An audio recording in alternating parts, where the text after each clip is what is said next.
பலுசிஸ்தான் அந்த போராட்ட வீரர்களை வந்து கொச்சைப்படுத்தும் விதமா இந்த அஸ்ஸிம் முனீர் வந்து பேசியிருக்கிறான். என்ன பேசியிருக்கிறான் அப்படின்னா, இந்த இந்த தலைமுறை கிடையாது. இன்னும் 5 தலைமுறை வந்தா கூட இந்த பலுசிஸ்தானுக்கான இந்த சுதந்திரம் வந்து கிடைக்காது. அத வந்து நாங்க கிடைக்க விட மாட்டோம். அத இஸ்லாமாபாத் அரசாங்கம் கிடைக்க விடாது.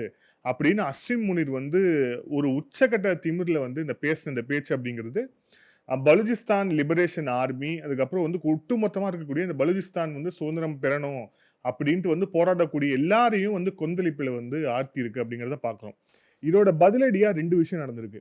ஃபர்ஸ்ட் விஷயம் பார்ப்போம். ஃபர்ஸ்ட் வந்து ஐபிஆர் மரி அப்படின்னு சொல்லிட்டு அவர் வந்து ப்ரீ பலுசிஸ்தான் மூவ்மெண்ட் அப்படிங்கிற ஒரு இயக்கத்தை வந்து கட்டி அவர் வந்து நடத்திட்டு இருக்கிறார். அவர் வந்து ஒரு விரிவான அறிக்கையை வந்து வெளியிட்டிருக்கிறார்.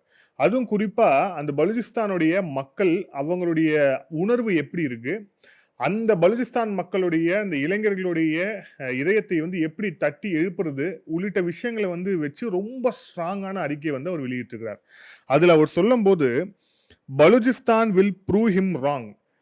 அசீம் முனிர், நீங்க நினைச்சது, நீங்க பேசினது தப்பு அப்படிங்கறத உங்களுக்கு நாங்க உணர்த்துவோம். உணர்த்தும் நாள் வெகு தூரத்துல இல்ல அப்படின்னு சொன்னது மட்டும் இல்லாம, இப்ப நீங்க படுத்தின இந்த இன்சல்ட்டை வந்து நாங்க என்னைக்குமே மறக்க மாட்டோம். இதற்கான பதிலடி அப்படிங்கிறது நிச்சயமாக தரப்படும் அப்படின்ட்டு வந்து அவர் வந்து ரொம்ப ஒரு விரிவான அறிக்கை வந்து வெளியிட்டிருக்கிறார்.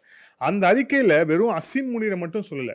ஒட்டுமொத்தமா இந்த பலுசிஸ்தான் லிபரேஷன் ஆர்மி இந்த போராட்டத்துக்காக போராடக்கூடிய போராட்ட குழுக்களை இந்த இஸ்லாமாபாத் அரசாங்கம் எப்படியெல்லாம் ஒடுக்குறாங்க அப்படிங்கிற விஷயத்த வந்து பட்டியலிட்டு, நீங்க என்ன தாஜா பண்ணாலும் ஒன்றும் நடக்காது, நாங்க நினைச்சதை செய்தே தீருவோம் அப்படின்ட்டு வந்து ரொம்ப தீவிரமான அறிக்கை தான் அது.